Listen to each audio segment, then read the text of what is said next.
collaboration with Saving Ancient Studies, American Institute for Roman Culture at Save Rome, and hello from the Campidoglio. Hello from this nice copy of Marcus Aurelius. It is 7:30 in Rome. Thank you for joining. Hey there, Robin. I think you can hear me, right? So we're going to be going around here. I'll be joined by someone from Saving Ancient Studies, and we'll take a look at the Roman Forum. Right now we're just wandering past the setting sun, wandering past Marcus Aurelius in the piazza that is designed by Michelangelo. There's a beautiful pavement here. Good, loud and clear, fantastic, thank you, really appreciate that. Here's the new wing, the setting sun, and then Palazzo Senatorio, my long shadow here. Palazzo Senatorio, where the mayor has her office, got the visitor at one point during lockdown, and then the conservator's palace right here.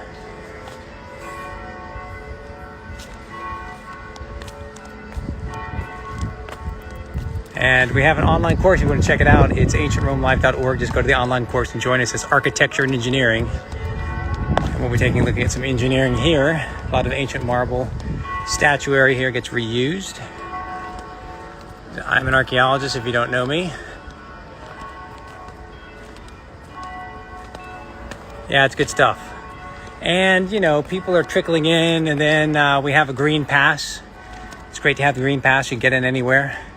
You're double vaccinated, and you get to enjoy this with not very many people. Of course, it's August, so everyone's gone to the beach, and it's a good moment to get out of town. Here's Roma, the goddess.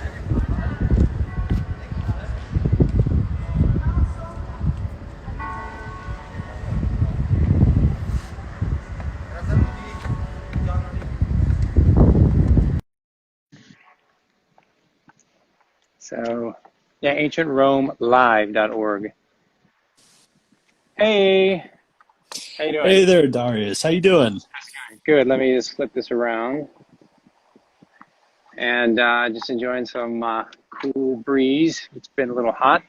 Oh man, Hope I you're think doing. this is the first time I've seen you without a mask.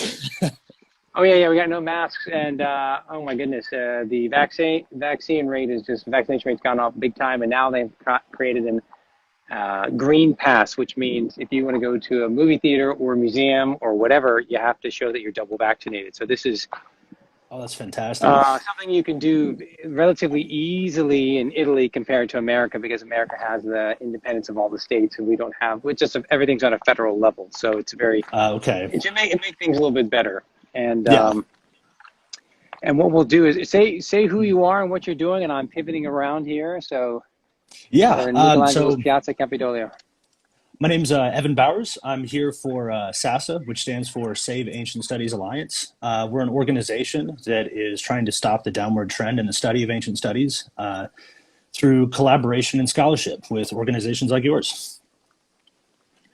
Yeah, man, it's our pleasure. And I messed up one time. I had a scheduling a conflict, but I'm glad we could do this today. And let's go over and take a look at the Roman Forum. Leave All right. behind this Renaissance splendor of the Campidoglio. Thank you, Mm-hmm. Michelangelo. And then we'll make our way over here to one of the truly stunning views of the Forum from the Capitoline Hill slope to the right by the Temple of Saturn. It's a little windy, but I think we'll make it okay. Can you hear that wind? Yeah, it sounds very windy out there today. It's a little wind tunnel here, but it's great. So here we Yeah. are. You can start to see behind what we call the Tabularian structure. We can see the Palatine Hill in the distance. We can see some Okay. pavement. We can see some Pepperdino tuff that belongs to the ancient monument that kind of was swallowed up by the Mm-hmm. construction of the senator's palace up on top. And it's really cool to see how so many things get recycled, upcycled, I guess we'd call it nowadays. But Yeah. here we are coming out to the forum itself. The portico of the harmonious gods is under scaffolding right here. That's the Temple of Saturn.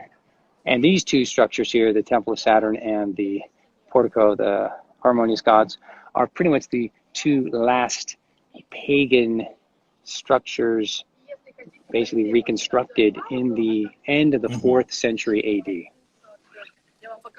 And the So that's temple on the left there, was that Castor and Pollux? no, right here. This guy right here, that's Vespasian and Okay. Titus. Castor and Okay. Pollux is right over here. Let me see if I can zoom in? Yeah, here we go. So that right there, that's the temple Oh, of Castor and wow. Pollux. There's the Arch of Titus, rebuilt by Validier. There's the Colosseum. There's Francesca Romana. That's on top Wow. of Venus and Rome Temple. Hmm. There's the Colosseum. Such a And good then view. yeah, this is great. This is the view. This is, I mean, you can also get the view from right there on the Oh, yeah. Palatine Hill. And of course, we're panning down now into the inside the Basilica Julia. And then over here under scaffolding is the Arch of Septimius Severus. So if you guys are joining us and you don't know much about Roman history, I'm just sounding off on the kind of who's who of greatest hits of gods and emperors. The brick building in the distance is the Curia, or the Senate House. It becomes a church in the 7th century, so it's well preserved. Hmm. There's San Martina, and this church here it's a Baroque church. It sits on top of a hall that's to the left of the Curia. There's the Leaning Tower of Rome. It's the Torre de Milizia. It's 13th century on the Quirinal Hill. So just Wow. below it is the Markets of Trajan. And then this bad boy right here, this is the Tabularium, which is, well, we call it the Tabularium structure. We don't know what it was, but it could Mm. basically have been a terrace for a temple. That's the current thinking in terms of kind of rehabilitating this gigantic monument that otherwise has no name. So yeah, it's a pretty cool view. Let me come over here. It's definitely fascinating to see how well preserved everything still is, Yeah, comparatively. yeah. I mean, And like everyone, beggars can't be choosers. I'm going like this because it'll probably get exactly. like Yeah. I'll post this on my. We need to have a good solid shot like that. Yeah. And basically, I mean, obviously, if you look at it from the architectural archaeological perspective, you'd say, oh, we've lost so much. But yeah, beggars can't be choosers, and we have a lot that we can Yeah. admire. And it's I mean, the amazing reconstructions that have been done here over the centuries, the study, the measured drawings, and the watercolors, and the computer renderings. I mean, they're based upon quite a lot of building materials, concrete conglomerate, and the scale of the columns, and the late antique capitals here. It So seems that one of this is the great. blessings that came from the pandemic was actually being able to do some refurbishments. I've seen a couple of Yeah, scaffoldings on different yeah. monuments. Well, these guys have done a phenomenal job. Parco Colosseo has done an amazing job, and they're just doing it right. And they, and so many other places. I know we filmed in Pompeii for some videos we're going to be doing in collaboration with Pompeii sites. But we went to sites that you don't normally go to, like the tourist doesn't go to, Ancient Stabia and Villa Hmm. Plantis and so on. And so it was just a lot of fun. And of course, you see all kinds of work being done there as well. So they're not just twiddling their thumbs saying when are the tourists coming back. They're Exactly. doing digital. They're going to the archives. They're creating new exhibitions on works of art that have never been seen before. They're working on loan programs, and of course, they're Hmm. doing better signage, and they're doing conservation work. So that's a lot of this stuff. It just doesn't stop. It's beautiful. I think that there's a common kind of misconception that Rome's archaeology is kind of like they found everything, but No, it's no. really cool to see it's still ongoing. Yeah, it's just scratching the surface, really. I mean, Yeah. it's never gonna stop. That's that's fulfilling in many ways, and of course, a big part of it is, well, you got to preserve what you got. Oh, So yeah. it's a double-edged sword nowadays, because you Hmm. find something and then it's in the news, and the next thing you know, you see it, it's overgrown with grass. I mean, that doesn't work for anybody. Oh, no. And you can really get an idea of what it looked like back then from how well of preserved structures we have here. I Oh mean, yeah. how big this temple must have been is unbelievable to think about. Yeah, we're just looking, this is just the short side, so it comes all the way back this way. Or I mean, that's the size of a football field, and it was roofed over 2 stories. Wow. So that's gigantic right there. That's the Basilica Julia. Mhm. And there's our Temple of the Castors right there, and the beautiful sunlight. So yeah, it's quite nice. You hit it at the perfect time of day. Yeah. This is nice fading lights, and no complaints really. And there are tourists here, but it's just a Hmm. fraction of what we normally have. And I don't know when that's going to change. I mean, we're obviously making 2 steps forward and maybe 1 step back, but it's Yeah. there's a lot of positive, and we who live here are grateful to have the city breathing again. Well, it's good for us. We get to see everything, Yeah. online with you without as many people. Maybe a Well, I combination mean, of I mean, Ferragosto and as well. well, yeah, and right now it's closed. I mean, the site's closed, so you don't see any tourists in Yeah. here. But I mean, like, look, I mean, there's just nobody here. Oh wow. Yeah. So I can't. Actually, it's crowded for me right now. I'm actually a little upset. But hey, Yeah. in I mean, months past, in months past, I'd be the only person here. So it's yeah. kind of at Exactly. this time of day. So I did But want to ask, yeah, the Temple of Castor and Pollux, they had said that they had rebuilt it many times, and the last time that yes, it had been rebuilt was when was it again? Tiberius, AD Tiberius. six, AD six, And AD or wow. CE. Yeah. So those are And pretty old columns there. they kept rebuilding the temple. What was the significance of Castor and Pollux? So the story goes is there's the Battle of Regulus outside of Rome, and the Romans win. Of course, it's won with the help of the cavalry. So who announces the victory even before the messengers announce the victory? Two beautiful youths show up, water their horses at the Lacus Saturni, a spring on the other side of the temple. There was no temple at the time. And they announce the victory, then they disappear. So it's basically like an epiphany. It's a magical appearance of the gods. And so it's a Okay. thank offering to them that helped the horsemen win the battle. And but it's there because apparently, these two unknown, beautiful young men rode up and announced the victory. So that's the cool thing about the forum or any of these ancient cities whenever it's preserved and you're reading inscriptions or literature is that the gods appeared, heroic actions took place, but it's really about the gods being present that gives these places a lot of value. And then, of course, like that's the temple of Ananias, Pius, and Faustina. So obviously, over time, it's Hmm. overshadowed by imperial gods, or the emperors becoming gods. But Yeah. what got it started Deifying the was, leaders. yeah, and that's an old tradition too. But at least with Hmm. Castor and Pollux, you're remembering something at the beginning of the Republic, and the Temple of Saturn is at the beginning of the Republic. These are the two big uh, Republican temples that are constructed after they've kicked out the kings. So the Republic is ushered in also with new deities and new temples and grand architecture. And what's on the hill here would have been the big temple of Jupiter Optimus Maximus, which started by the Tarquins, so it was already an Etruscan led or Etruscan king leader of Rome, the Tarquin the Proud and Tarquin the Elder kind of get the ball rolling, but it's the Republic that takes full advantage of what was started, and Hmm. you get the real development of the forum. But it's already started. It's already started by the kings. So it's they're building monuments essentially to commemorate the ousting of kings. Yeah, oh yeah. There's lots of those. Yeah, lots of those. Oh So, wow. but That's but really I cool. mean, they're they're very much um, along the lines of every other ancient city, which is the city founder has to be a deified individual. Hmm. So there's an empty tomb for Romulus, and then of course, you go to any ancient city and there's the founder's tomb.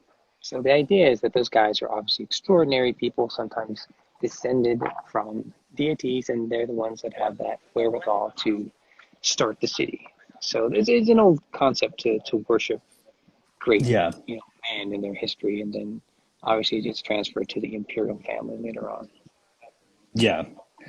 And I think that even the founding myths, could tell us more about what the Romans thought of themselves. Kind of projecting something into the past, which is equally Yeah, as fascinating to read about.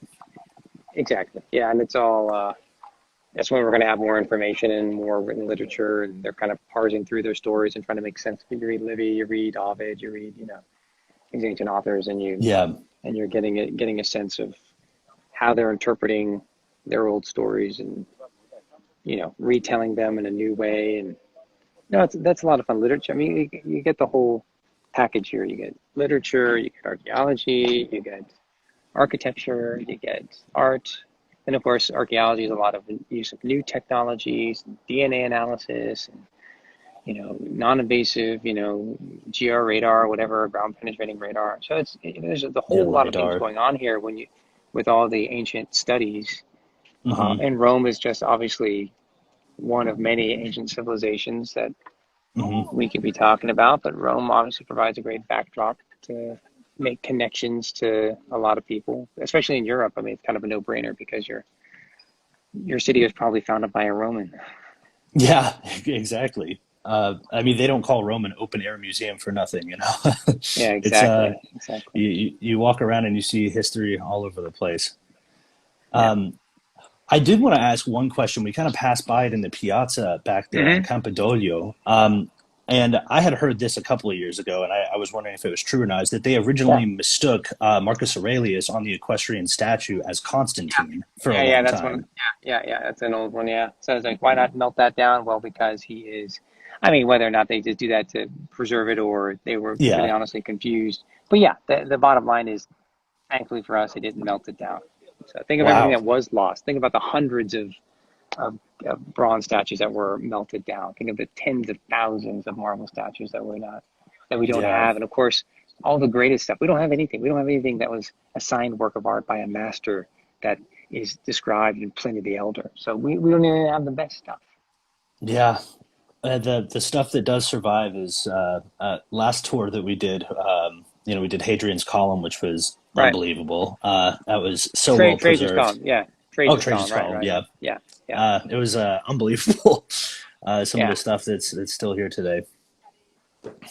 Yeah. That's actually, yeah, we're pretty, sometimes you get, quite fortunate. And of course, a lot of it has to do with the fact they built so well. Hmm. So listen, Uh, some one or two questions are out there. One question was what class we're teaching. So basically, it's an online class. You can take it whenever you want. It's on architecture and engineering. My organization is called American Institute for Roman Culture, and our online learning platform, all the content, say not 90% of the content is free. The seminars, the videos, and so forth. It's ancientromelive.org. So check all that out. And then we do a lot of partnerships with a lot of different organizations, so you can read all about it. And Evan, with Saving Ancient Studies Alliance, we're going to wrap yeah, up. What do you want to say or final yeah. words? It's been great collaborating with you over the past couple of months. It's been a kind of a vicarious experience, me and you being able to walk through different stuff. But I am from SASA, which stands for Save Ancient Studies Alliance. We are trying to stem the downward trend in the study of ancient studies through collaboration with people like Darius and different organizations. Yeah, so you guys check out SASA. I'm going to tag them, of course, in this post. Learn more, communicate. They're really great. They're really vibrant. They're really dynamic. So you can get information, learn more. They've got lots of resources. Check out ancientromelive.org. And I'll see you Hmm. guys. We'll do this again, hopefully in the fall. Yes, exactly. When everything hopefully gets back to normal, right? I don't know about that, but we'll, Yeah.